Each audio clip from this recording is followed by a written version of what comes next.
मेहनत के आगे किस्मत की इतनी औकात नहीं कि आपकी सफलता को रोक दे।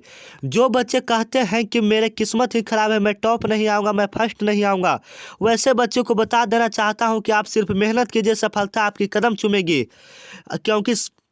क्योंकि मेहनत करने से ही सफलता मिलती है। चलिए टाइम को न गवाते हुए आगे चलते हैं। आपका स्वागत है my channel A to top में। चैनल ए टू टॉप में आप ज़्यादा से ज़्यादा इस चैनल को सब्सक्राइब करें और दोस्तों में शेयर करें।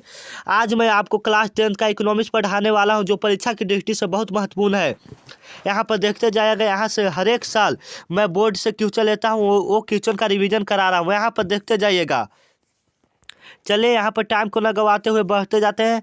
योजना आयोग का गठन कब हुआ था? आपको बताना है कि योजना आयोग का गठन कब हुआ था। 15 मार्च 1950 ईस्वी को योजना आयोग का गठन कब हुआ था? 15 मार्च 1950 ईस्वी को। पहला क्वेश्चन है, योजना आयोग का गठन कब हुआ था? 15 मार्च 1950 ईस्वी को। आप एकदम याद करते जाइएगा, हम तुरंत याद करवाते जाएंगे।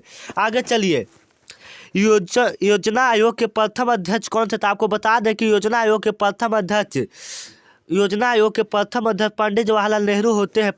पंडित जवाहरलाल नेहरू थे। योजना आयोग के प्रथम अध्यक्ष कौन थे? पंडित जवाहरलाल नेहरू थे। क्योंकि योजना आयोग के अध्यक्ष प्रधानमंत्री होते हैं। क्योंकि योजना आयोग के अध्यक्ष कौन होते हैं? प्रधानमंत्री होते हैं। इसलिए योजना आयोग के प्रथम अध्यक्ष कौन हो जाएगा? पंडित जवाहरलाल नेहरू हो जाएगा। पंडित जवाहरलाल नेहरू हो जाएंगे। आगे की ओर चलते हैं। परीक्षा की तैयारी का नंबर 1 शिक्षक। परीक्षा की तैयारी का नंबर 1 शिक्षक आनंद सर। परीक्षा की तैयारी आप कर रहे हैं तो हमारे चैनल से जुड़े रहे ए टू टॉप से। चलिए आगे बताते हैं। पहली पंचवर्षीय योजना की अवधि क्या थी? पूछ रहे हैं कि पहली पंचवर्षीय योजना कब हुई थी। आपको बताना है कि पहली पंचवर्षीय योजना कब हुई थी। तो आपको बता दें कि पहली पंचवर्षीय योजना 1951 से 1956 हुई थी। पहली पंचवर्षीय योजना 1951 से 1956 हुआ था। 1951 से 1956। चलिए आगे चलते हैं। भारत का सर्वाधिक साक्षरता वाला राज्य कौन है? भारत का सर्वाधिक साक्षरता वाला राज्य कौन है? पूछ रहा है कि सबसे अधिक पढ़ा लिखा राज्य कौन है? साक्षरता माने क्या होता है? पढ़ा लिखा। साक्षरता माने क्या होता है? पढ़ा लिखा। पढ़ा लिखा। साक्षरता माने क्या होता है? पढ़ा लिखा। तो सबसे ज़्यादा पढ़ा लिखा केरल राज्य है। कौन सा राज्य है? केरल राज्य है। आपको बता दें कि पंचवर्षीय योजना 5 वर्षों पर होती है। पंचवर्षीय योजना कब होती है? 5 वर्षों पर होती है। चलिए आगे की ओर चलते हैं। भारत का सर्वाधिक जनसंख्या वाला राज्य कौन है? माने पूछा है कि भारत में सबसे अधिक जनसंख्या कहाँ है? तो सबसे अधिक हो जाएगा उत्तर प्रदेश में। सबसे अधिक जनसंख्या कहाँ है भारत में? उत्तर प्रदेश में। सबसे अधिक जनसंख्या कहाँ है भारत में? उत्तर प्रदेश में। और दूसरे स्थान पर आता है बिहार। दूसरे स्थान पर कहाँ आता है? बिहार। आप याद करते जाएगा। भारत का सर्वाधिक जनसंख्या वाला राज्य कौन है? उत्तर प्रदेश। ये सब क्वेश्चन परीक्षा में बहुत पूछे जाते हैं। ये परीक्षा की दृष्टि से बहुत महत्वपूर्ण है। ये सब बहुत पूछे जाते हैं। यहाँ पर देखते जाइएगा। चलिए आगे की ओर चलते हैं। भारत में परिवार नियोजन कार्यक्रम कब शुरू हुआ था? पूछ रहा है कि भारत में परिवार नियोजन कार्यक्रम कब शुरू हुआ था? इसका आंसर हम लास्ट में बताएं, क्योंकि मैं इसमें थोड़ा फंस रहा हूं, तो इसलिए क्वेश्चन को लास्ट में देखूंगा। चलिए आगे के क्वेश्चन की ओर चलता हूं। भारत का वित्तीय वर्ष किसे कहा जाता है? आपको पता होना चाहिए कि भारत का वित्तीय वर्ष 1 अप्रैल से 31 मार्च तक 1 अप्रैल से 31 मार्च तक भारत का वित्तीय वर्ष किसे कहा जाता है? भारत का वित्तीय वर्ष किसे कहा जाता है? 1 अप्रैल से 31 मार्च। भारत का वित्तीय वर्ष किसे कहा जाता है? 1 अप्रैल से 31 मार्च। चलिए आगे की ओर चलते हैं। चलिए यहाँ पर देखते जाइएगा। सार्वजनिक उद्योगों में सरकार की अंशधारता में कमी है। इसका आंसर हो जाएगा इनमें से सभी। इसका आंसर क्या हो जाएगा? इनमें से सभी। आज मैं 20 क्वेश्चनों को आपको करवाने वाला हूं, जो परीक्षा की दृष्टि से बहुत महत्वपूर्ण है। आप याद करते जाइएगा।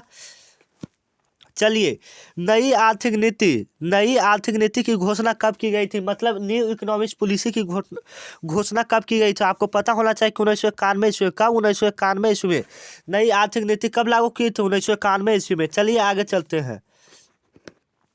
प्रत्यक्ष कर के अंतर्गत निम्न में किसे शामिल नहीं किया गया है? आपको पता होना चाहिए कि प्रत्यक्ष कर के अंतर्गत आय कर को शामिल नहीं किया गया।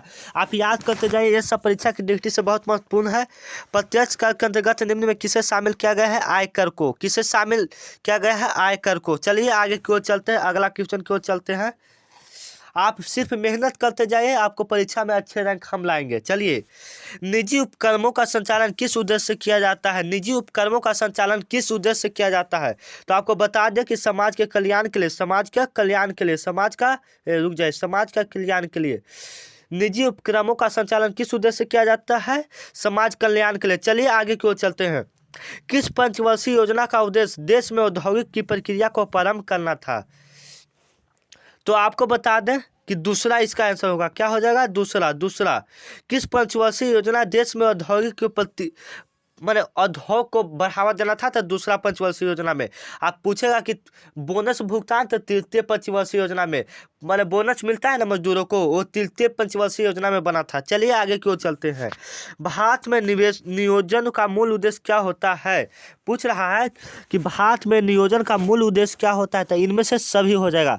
मैंने हो जाएगा कि तीव्र आर्थिक विकास हो जाएगा, न्याय के साथ आर्थिक विकास, ये सभी हो जाएगा। चलिए टाइम को न गवाते हुए जल्द से जल्द इस चैप्टर को खत्म करते हैं। चलिए, गरीबी की कुचक्र की धारणा किसने दी थी? रैगनर नरकस ने। तो नरकस खाली ऑप्शन दिया है, तो इसका आंसर क्या हो जाएगा? नरकस।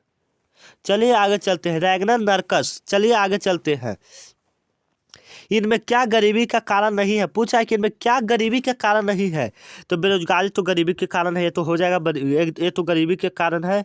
असंतुलित असंतुलित विकास भी हो जाएगा, ये गरीबी के कारण। रोज ये भी हो जाएगा। तो निवेश का अभाव ये गरीबी का कारण नहीं है। चलिए आगे चलते। मध्याह्न भोजन कब से शुरू हुई थी? आपको बताना है कि स्कूल में खाना कब से बनने लगा था। इसका क्वेश्चन का मतलब यही है। मध्याह्न भोजन कब से बनने लगा था? 1995 से। कब से? 1995 से। कब से? 1995 से। 20 क्वेश्चन पूरा होने वाला है। आज 20 क्वेश्चन को पूरा करते हैं, उसके बाद अगले क्वेश्चन को चलेंगे। चलिए, अंत्योदय अन्न योजना के तहत प्रति माह अनाज दिया जाता है। पूछ रहा है कि अंत्योदय अन्न योजना के तहत प्रति माह कितना अनाज दिया जाता है? माने जे कोटा मिलता है, तो कितना अनाज दिया जाता है? तो आपको बताना है कि एक व्यक्ति पर 5 किलो, एक व्यक्ति पर 5 किलो। तो यहाँ 5 किलो ऑप्शन नहीं है, तो यहाँ पर क्या हो जाएगा? रुक जाइए, हम थोड़ा सा देख लेते हैं पलट कर किताब। हाँ, यहाँ पर 30 किलो हो जाएगा। क्या हो जाएगा? 30 किलो हो जाएगा। रुक जाइए, यहाँ पर 30 किलो हो जाएगा। चलिए आगे चलते हैं। कौन सी बेरोजगारी कृषि क्षेत्र में पाई जाती है? तो आपको बताना है कि कौन सी कृषि बेरोजगारी क्षेत्र में पाई जाती है। तो ये हो जाएगा तकनीकी तो नहीं होगा, संरचनात्मक भी नहीं होगा, चक्रीय हो जाएगा। क्या हो जाएगा? चक्रीय हो जाएगा। चलिए आगे चलते हैं। मनरेगा का शुरुआत आंध्र प्रदेश में हुआ था। मनरेगा का शुरुआत कहाँ हुआ था? आंध्र प्रदेश में। मनरेगा की शुरुआत कहाँ हुई थी? आंध्र प्रदेश में। मनरेगा की शुरुआत कहाँ हुई थी? आंध्र प्रदेश में। मनरेगा की शुरुआत कहाँ हुई थी? आंध्र प्रदेश में। चलिए कुछ और बता देते हैं आप लोग को। यदि अभी तक आप हमारे व्हाट्सएप ग्रुप में नहीं जुड़े हैं, तो आप हमारे व्हाट्सएप में जुड़ सकते हैं। मेरा नंबर है 9334517119। ये मेरा व्हाट्सएप नंबर है, इस पर आप मैसेज ही लिखिए। आपको जल्द से जल्द जोड़ दिया जाएगा। यहाँ पर सभी विषयों की अच्छी तैयारी कराई जाती है। अभी तक आप हमारे चैनल को सब्सक्राइब नहीं किए हैं, तो चैनल को सब्सक्राइब कर दें और दोस्तों में बहुत से बहुत अधिक से अधिक